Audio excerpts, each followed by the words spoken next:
Hello, friends, and welcome to Worldbuild with us, the podcast where we create fantastical worlds with help from you, our listeners. My name is Rob Hilferty, and I'm here with my co-hosts Daniel Quinn and Courtney Staples. On today's episode, we have a brand new prompt from an old-time patron. Old-time? Long-time. Why not both, right? So a big thank you to Commissar Whiskers for this particular prompt. But before we get into that, I always want to remind everyone that if you want us to build your world, you can always go to our website, worldbuildwithus.com, where you can click the link, follow some instructions, and within a reasonable amount of time, we'll be building your world. If you want to follow us on social media, we're over on Twitter at Let's Worldbuild. We're also on YouTube, so go ahead and do all the YouTube things over there. If you want to talk to us more directly, we're on Discord, where you can chat with us about, all sorts of stuff. And if you're feeling particularly generous or just want the access to the sweet, sweet patron-only goodies, you can go ahead and go to our Patreon, give us money there, and thank us for all the years of podcast we've been doing.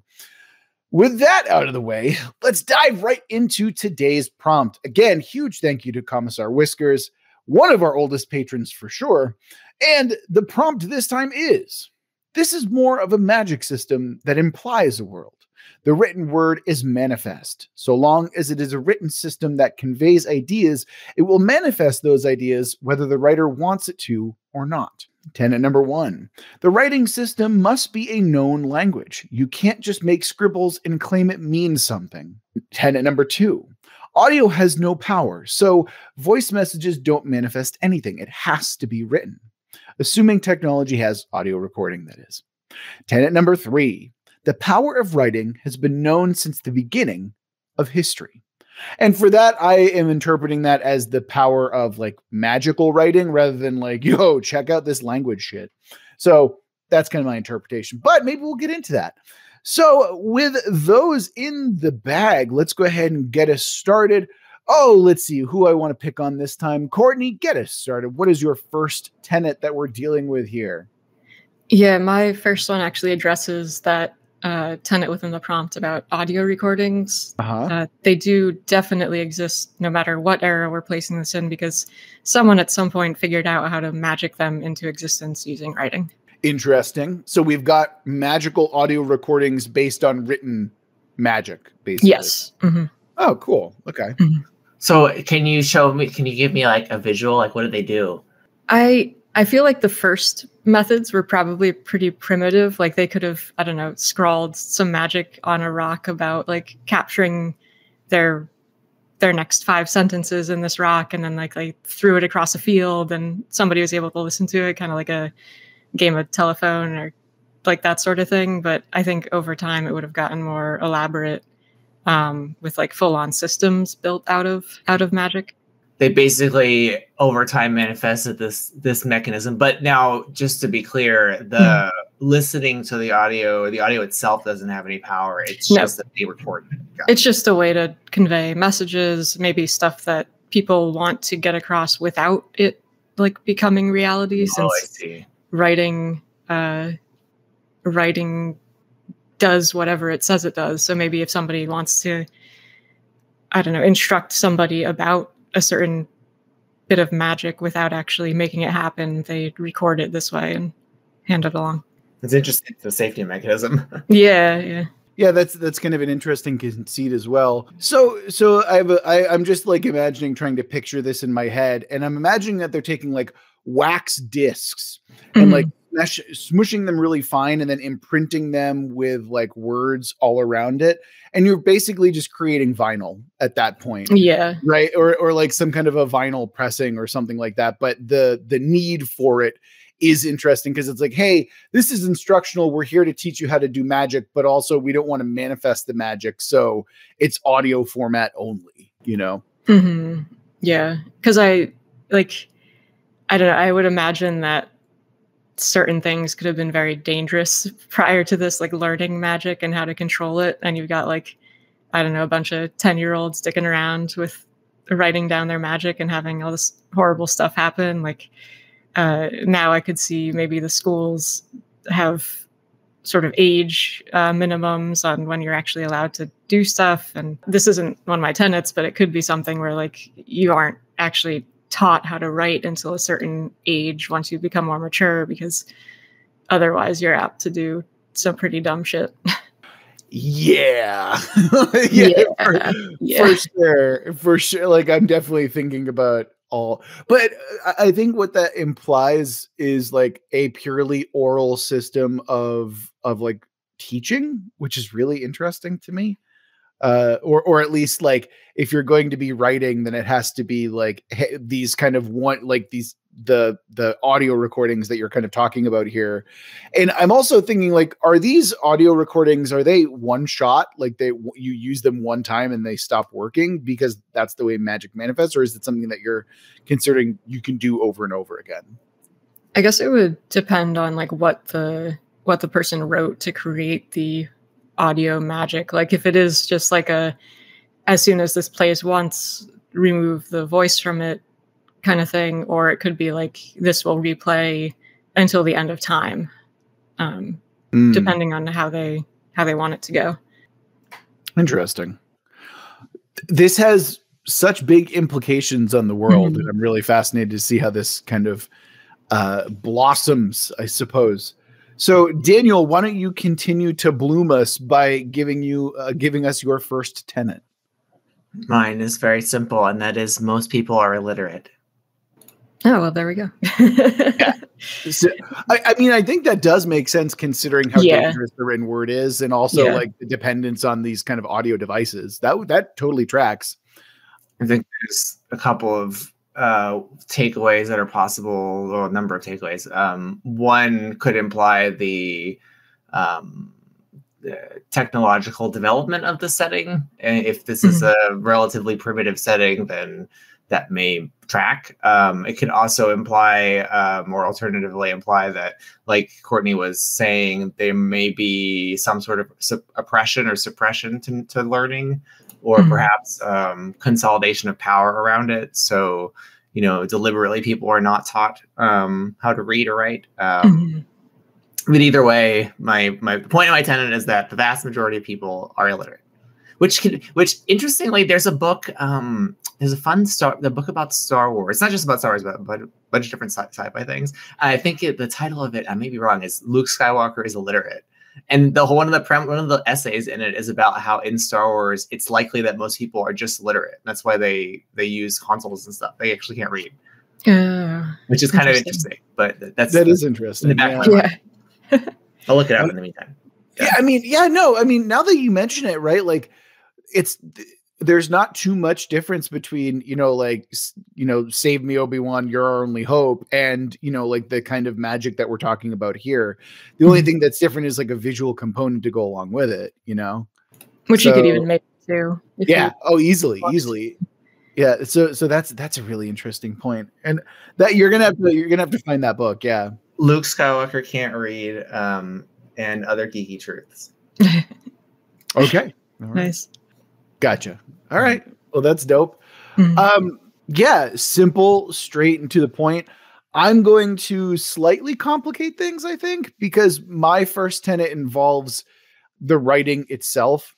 I was thinking about like how we're trying to like infuse magic to a certain extent. And I was thinking that rather than it just being like a carving, because I was thinking like global nonsense where people on a massive scale are creating ritualistic and they're carving stuff into mountains and, creating, massive earth shaking events by that kind of carving. But as a result, I'm thinking, well, is carving really writing, and like trying to figure out like how we want to interpret that. And so I was like, okay, well, what I'll do is I'll just add a little restriction where there has to be something else added to it, whether it be ink or blood or cum or something else. There has to be some kind of fluid component added to the writing, which is an installation of life or vitae or will. And that is really what sparks the magic. It's not just about, like the shape itself. It is also about what you're instilling into it while you perform the magic. It would be interesting if the contribution of the secondary thing enhances or changes it. I like the idea that like the fundamental idea in the prompt that writing itself, because it has meaning, like as a communication Yeah. medium, that's where its power comes from. But if in addition, writing, say, with a particular kind of thing impacts how it works, would be neat. So like, you know, if I, like you're saying, if I went to a cliff face and I wanted to protect my city, and I had carved in it a word of protection, you know, but it was carved into this permanent stone. The carving, the act of like cutting into a face, maybe that creates a more longer lasting effect, you know, because of the way it was done. Or as you suggested, like if you did blood, maybe it has some kind of, I don't know, propagation property as a result. Like the medium of the writing matters. Medium is the message. There you go. Yeah, I mean, I think that's part of what I was really interested in. And also, Daniel, I love the fact that I love what you're doing here by suggesting that the different like fluids that you introduce to the word change its meaning, because I think what you're doing there is adding like complexity and depth to language, right? Like when you see the word READ, it could be, you know, read or read among many other, well, not many other, but like, I like the idea that it changes the kind of function of the word depending on how you utilize it. So I think there's a lot there. I think that there's a lot of potential that we can mess with there for sure.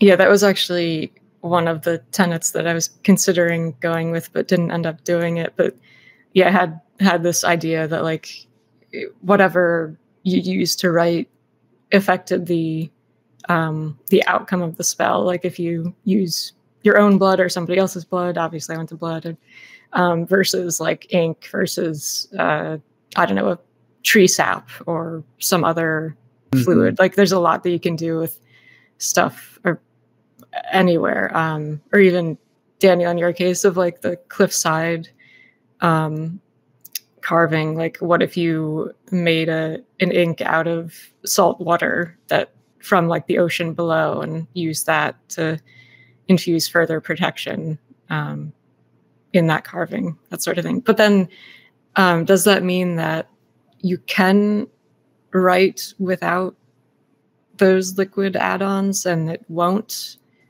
do anything, or is the effect just really muted? My first inclination is that if their act of writing without adding something to it in terms of like a physical element or whatever doesn't work, that seems to defy the prompt, because the prompt is about writing creates meaning that then creates power. But I like the idea that the medium matters, which is what Rob was suggesting. Yeah, exactly right. And I like the idea that you know, like we can have like the base writing where you're carving something as like the primordial meaning of the word. Yeah. But these stylistic flourishes instill or inscribe meaning or direction for these words. So, you know, like fire written in water, like you're going to create something comparatively different. Or if you write the word fire, it's going to have like a primordial kind of like blazing flame effect. But if you do it in other things, it might shape or alter it in some significant way. And that I think is potentially really interesting, I think. Yeah. Yeah, I like that. Yeah, so there's a lot to this system, and Commissar Whiskers is absolutely correct. This is definitely more of like a system that implies a world, but I'm a big fan of how this kind of shaping out already. Like there's a lot of interesting stuff going on here for sure. So Courtney, why don't you continue us down this path? Maybe do you have a prompt that might shape the world just a little bit more? Yeah, I think mine could help a bit. Maybe sort of. It's still directed at the handwriting magic stuff, but just as people have unique handwriting, they also have unique magic profiles, for lack of a better word, since their magic stems from their writing. So basically, if you know what to look for, you can connect a magical effect with who originally created it. And as an offshoot of that, I could potentially see us doing like a grizzled detective story of some sort.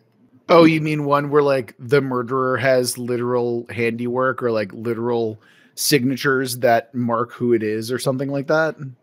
Yeah, or like their spells kind of written out, and it's up to the investigators to connect the dots and figure out who's doing all of this based on their signature, more or less. Yeah. When you say signature, do you mean the effects of what they've created with their writing, or do you mean the literal signature?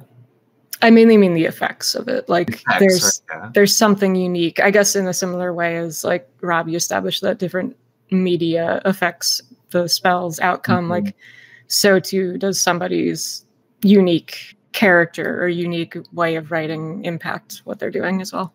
Interesting. So the idea is that I'm trying to think of like a example with your detective. Like, suppose the murderer has a very flowery way of writing. That's the character of his. Mm-hmm. The character of his writing is that he's like an Edgar Allan Poe type. So everything he writes is over the top and florid. And maybe the product of that is literally things that are like, you know, a massive explosion of flowers and the rooms that get rendered or like elaborate and lush and purple. Like, so you mean like the physical effects could lead you back to the sense of the writing? Yeah. Yeah. Like they give some sort of sense of who it is. And like, it would obviously vary a lot person to person. And maybe people would be able to hide it a little bit, or they learn to hide it somewhat. A forgery means a whole new thing then. Oh, yeah, that's true. Oh, shit. Yeah. Yeah. Or I could see somebody who like purposefully fucks with their handwriting in ways to throw people off, that sort of thing. I mean, this raises questions about what is possible with this. Because so far, all we know is where the prompt says something to the effect of like, what you write becomes the case. Is that what, what exactly does it say? Yeah, it manifests.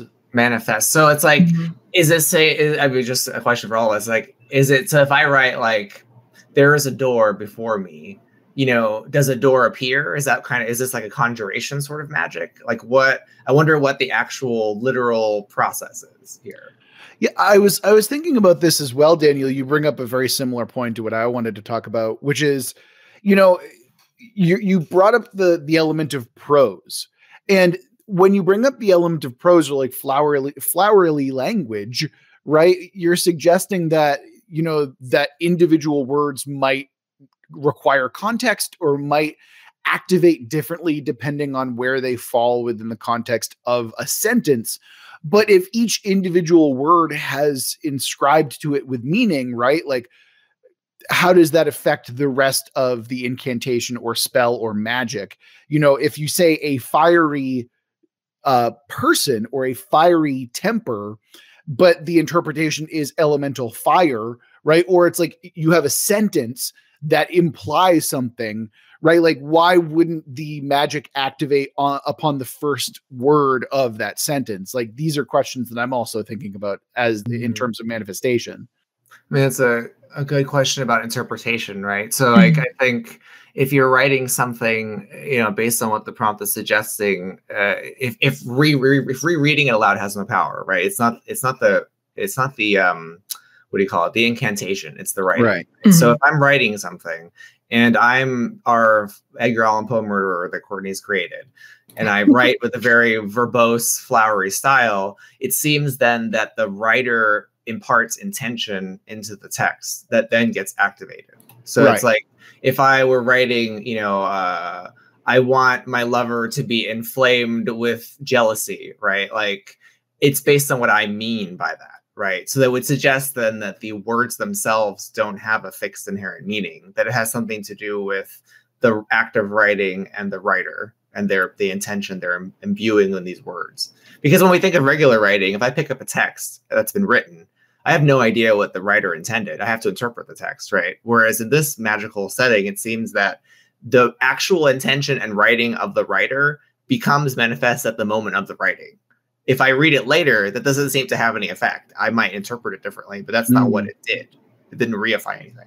Yeah, I'm also thinking like maybe it depends a lot on the skill of the spellcrafter, like not just their intention, but the exact way that they word things. Like maybe the magic system, the earth, the universe, whatever, can interpret it in kind of a dickish genie like way, But so you have to sort of like phrase things in specific manners to get what you're really after. And that's like what the whole process of learning magic is about, is not just, you know, learning the language, but also like learning how to really use it.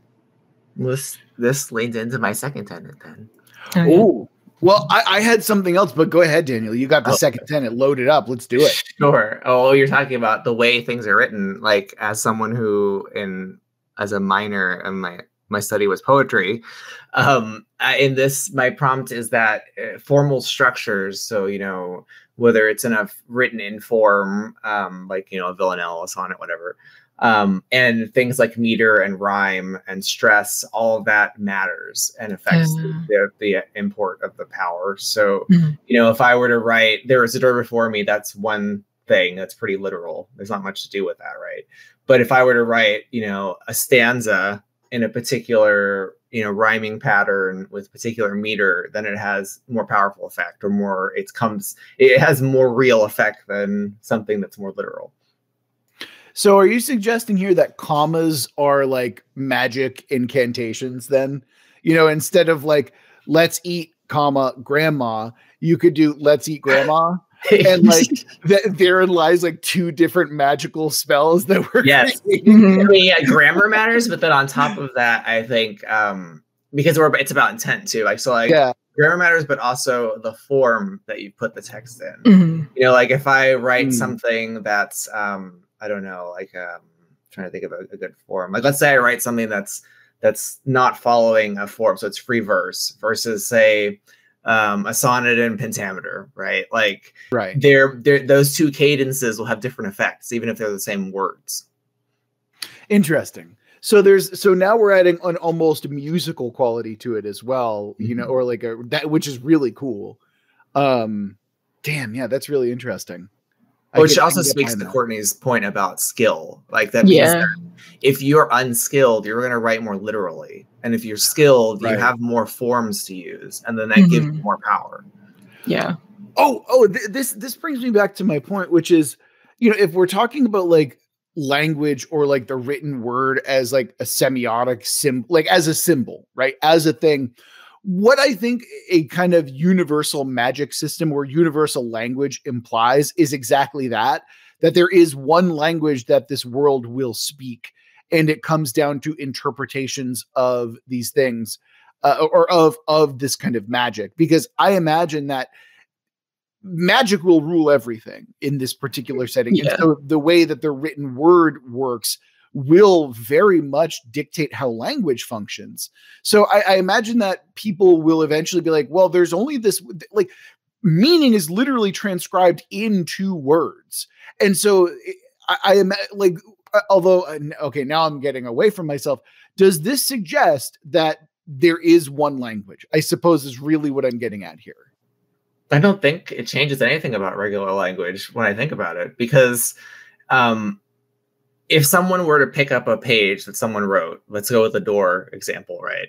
Like, the interpretation of that language still happens when people read it and deal with it outside of there. And that can be written in many different languages. But the act of writing it has some kind of special power that depends on the writer. So if anything, it suggests the opposite, that there isn't a fundamental language.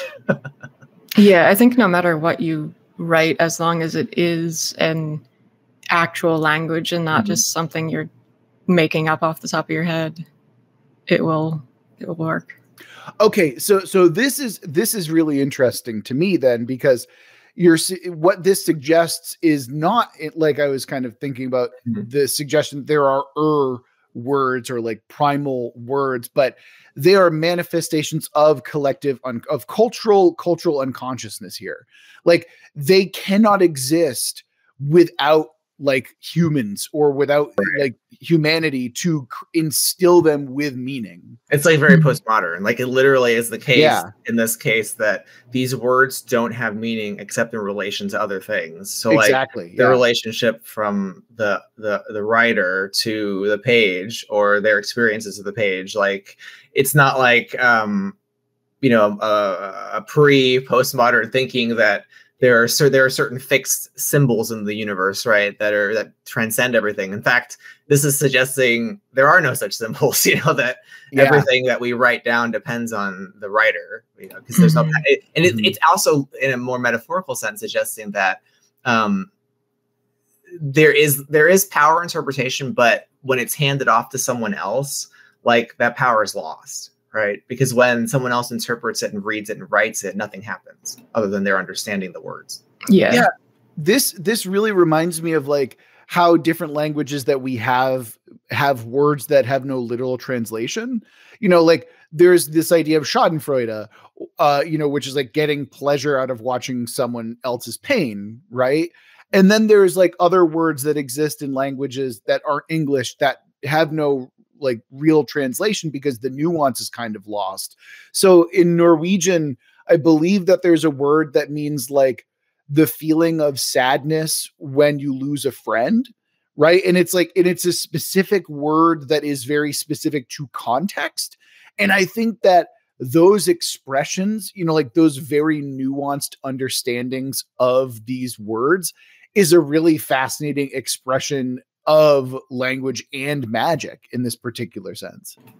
Yeah, I was also thinking about like languages having words that are unique to them, or things that could only be expressed as like phrases or sentences in other languages, and how that would definitely give those magicians more power over those, realms, more or less, which makes sense from like a world building perspective. You have a culture that's built around fishing, and they have some very specific terms for ocean depths and types of fish and weather on the ocean and so on, and like they can use that to infuse their magic in a more powerful way as well. Yeah, because it's evoking something slightly different, and like that, and I feel like there could be real power in the nuance of those differences. And hold on, that to me also suggests that accuracy is or can be akin to potency, if that makes sense. What do you mean? I think what I'm suggesting is that, like, the more specific you are in the feeling, the more like precise your magic can be as a result. Or there's something there where it's like, instead of like, why would we use, like door or portal or like rock or stone or granite or marble? Like, why these differentiations? Like, I feel like that there can be expressions of magic in that regard. You know what I mean? Mm-hmm. Yeah, like I think there ends up potentially being different schools of thought, perhaps among the writers. Like there might be, just like there are in RPGs, there might be a school of thought that thinks simulation is paramount. So it's like using more specific adjectives and terminology, or in the case of this fishing culture, like having different words for fish that don't matter to anyone else, gives them simulative power because they can be very precise in what they render.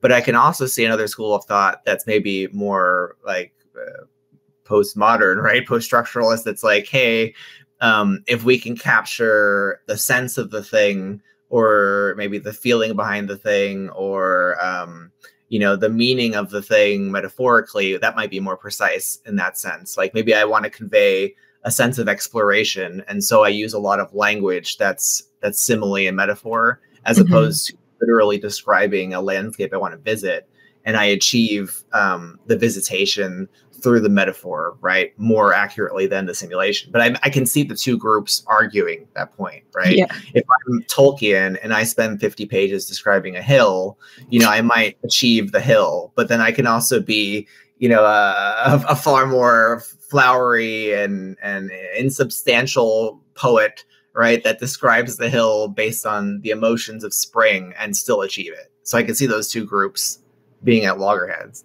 Yeah, I'm also picturing now like challenges or competitions or like Olympic level events that instead of like sporting events, it's like or it's like you need to accomplish X task in like the minimum amount of words or something like that, or the most precision, right? Yeah, like these different like types of challenges that nations maybe send their, or schools send their like wizards off to compete and so see like neat.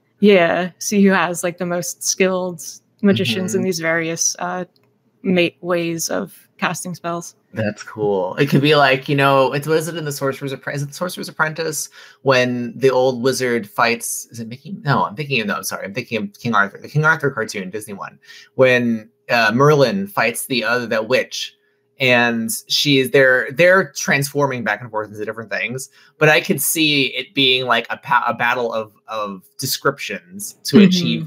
That would be pretty neat to see. Yes. You're Daniel, you're thinking of Sword in the Stone, and you're thinking of Mad Madam Mim specifically. Yes, that's just wanted to toss that out there. I knew it was an Arthurian Disney cartoon. Yeah, no, I got you. No, but to go back, first of all, like you're talking to like English nerds here, and we're just like, I love the idea of you have those interpretations of, you know, like, oh, I want to describe a leaf. And, you know, somebody's going to sit there and describe every like stitch, every vein, every color, every hue.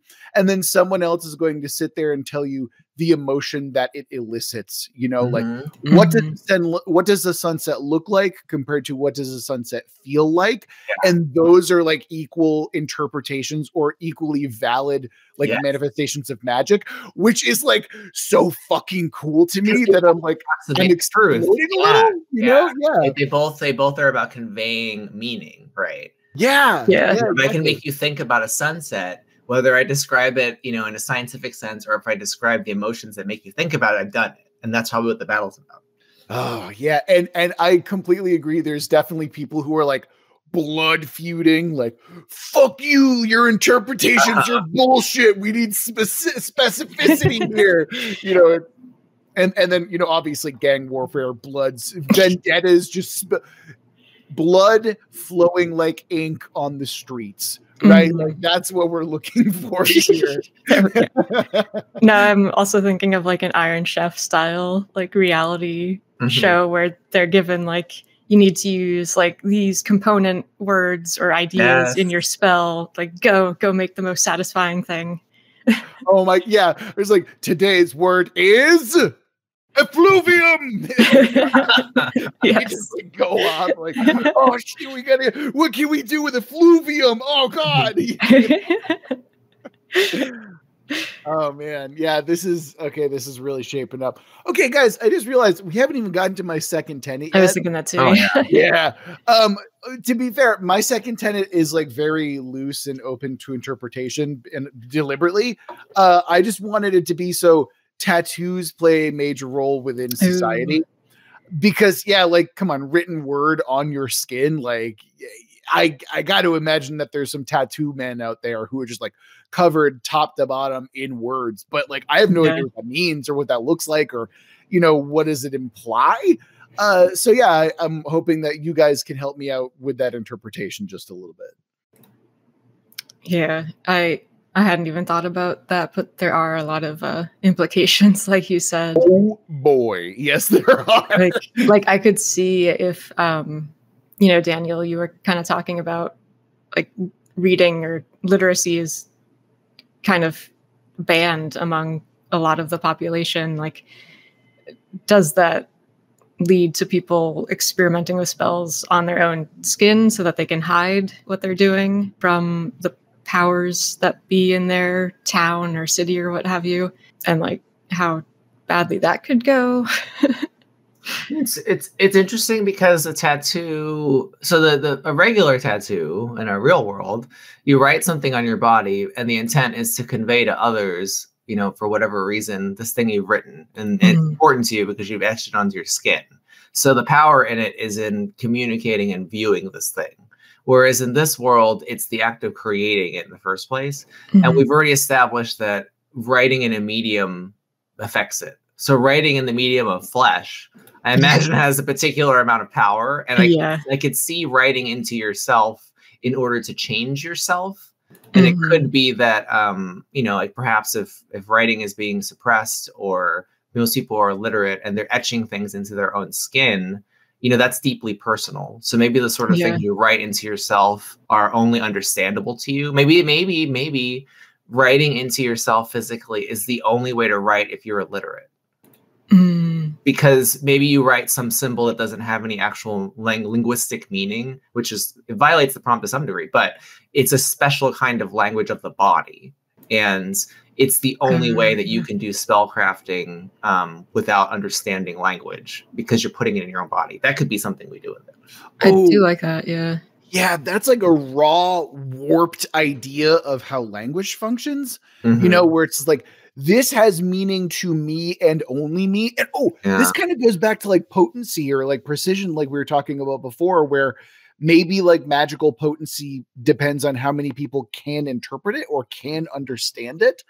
So it's like, if you make a symbol on yourself that only you know the meaning of, maybe it's like, oh man, there's a lot. Also, Daniel, the medium of flesh, fucking so interesting to me already, because like dead flesh, are you raising zombies? Are you writing stuff on bone? What happens if you write a corpse? That's interesting. Or like, okay, what happens if like you're scarring words into yourself as opposed to tattooing words into yourself to a certain extent? Like all of those different mediums, like all of that. Okay, I'm so glad that we have a part 2 to get into this, because holy shit, there's so much interesting stuff going on within the concept itself. Like, Jesus Christ.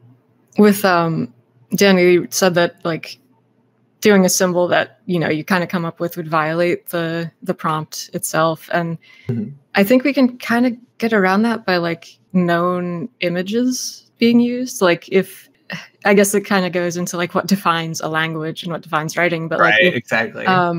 If there's a common symbol that you see everywhere and you understand it, even though you don't know how to like write the thing that it means, like, is that like a language to you then that you can quote unquote write into your skin and convey that effect? I think we can get away with it because we put a limitation that you have to write in your own body. So there's only so much you could do. And I think that still respects the idea of the prompt, Yeah. Follow-up question. How would this can someone who's illiterate write the symbol for something not knowing what it means and still elicit the same effect? I think so. I don't know. I'm inclined to say no to some degree. And here's why, because I think we established that the writer has to have, unless they intend one thing, but the symbol means something else. But what I mean is, like, when I write something down in order to convey its power, I have to convey its meaning. So if I don't know what the symbol means, I can't convey its power unless I intend to convey some other meaning that doesn't actually mean, which could work. Well, I guess I'm saying that it would still work in part because of this part of the prompt. So long as it is a written system that conveys ideas, it will manifest those ideas, whether the writer wants it to or not. Interesting. Okay, so then I think it would. Then maybe then that raises the other question. If I'm illiterate and I take a piece of paper and I copy the symbols onto the page, they activate then, right? Yeah. And then that raises further questions, because we established earlier that intention has something to do with the power of writing. So does that mean it's a far lesser effect because I don't actually understand it? See, this is why I was trying to get at this, because it's like, I think that by tapping it, like, okay, I'm rambling immediately and I need to stop myself. But I think what I was getting at earlier was this idea that you have to tap into some kind of collective unconscious, right? When I was bringing up the idea of semiotics, like, and like different interpretations of a language, right?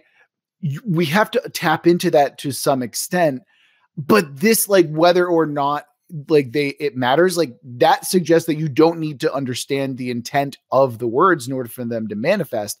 But I think that the way that we square that is by offering a level of control, or offering a level of like it's effectively wild magic, right? So if you are illiterate and you are able to copy these symbols, you don't really know which version of the word you're manifesting in that moment, right? I think that's an interesting way that we can kind of work with it, is You know, when someone who brings intent to the word fire or flame writes that word, they know how to direct it. Well, I guess the answer is itself then, right? Because if I'm the Edgar Allan Poe character and I wrote some flurried passage and it has all this intention and meaning in it, this magical world embeds that intention into the writing, right? Now, if I'm person B who's illiterate, doesn't even know what those things say, I just copy the symbols, wouldn't it manifest the intent of the original writer then? So we have a way now of literally, like for once, you can pick up a book and get out of it exactly what the author intended.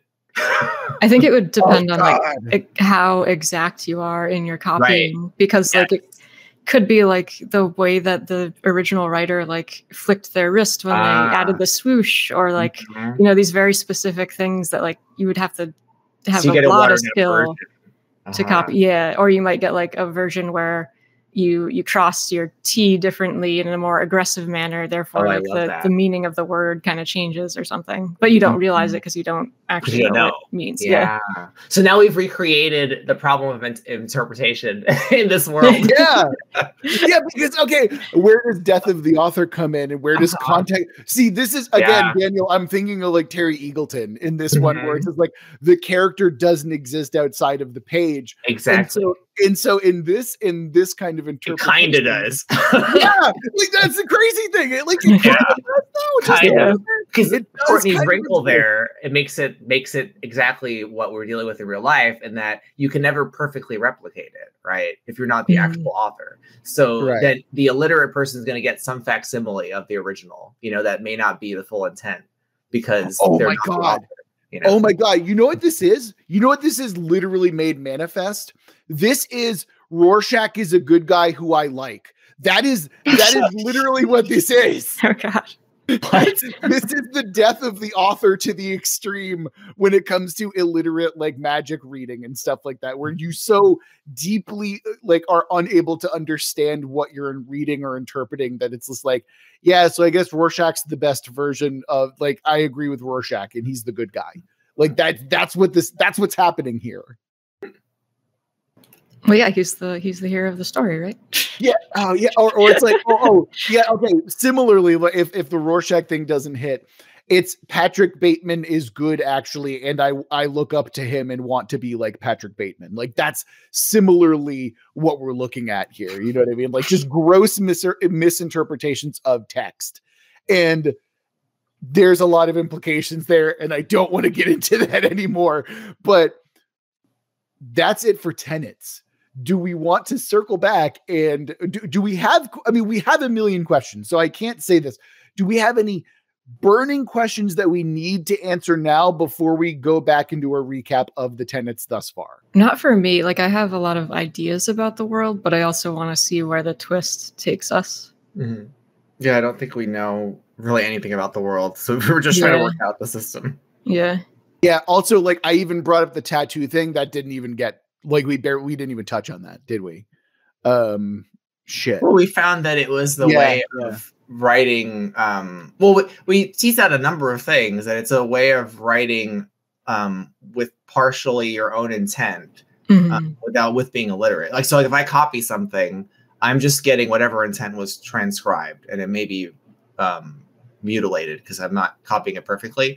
But if I inscribe something into my own body, I'm carrying some of my intent, even though I'm illiterate, even if I'm copying some other symbol. That was the difference, because the flesh is the medium in that case.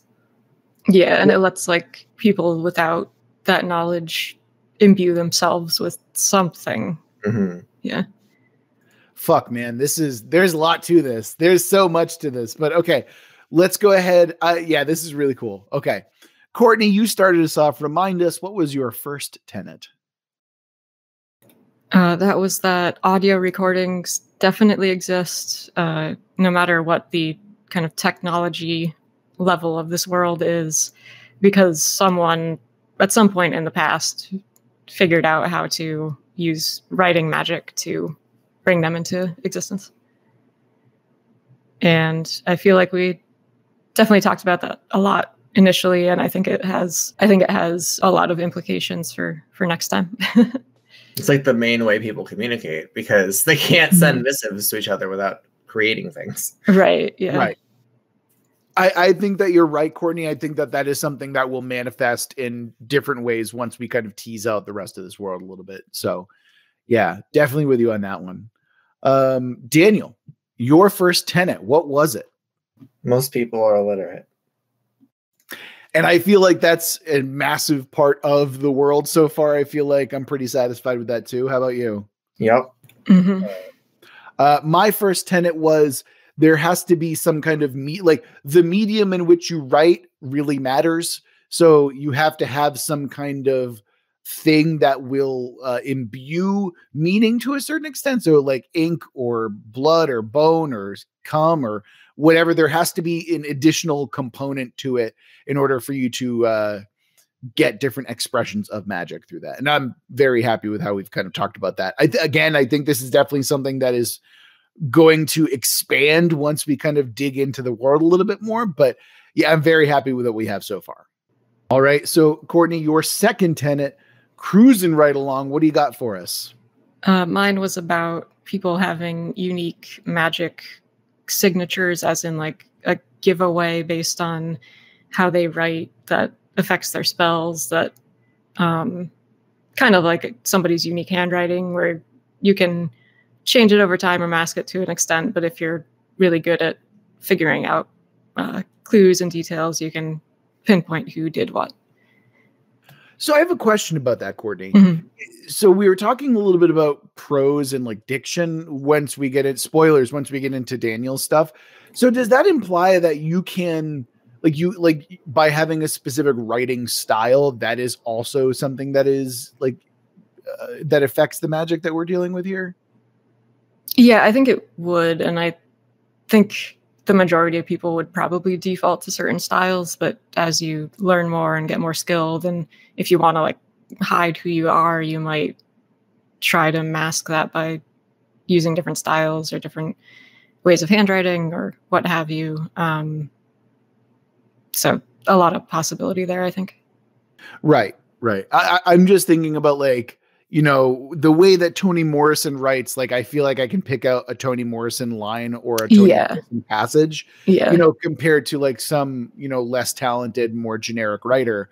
But then, you know, that has kind of its own implications where people know this particular style. And then what you're suggesting is that people can take advantage of those stylistic choices by like hiding their signature in that style or, you know, like mimicking it to like implicate others.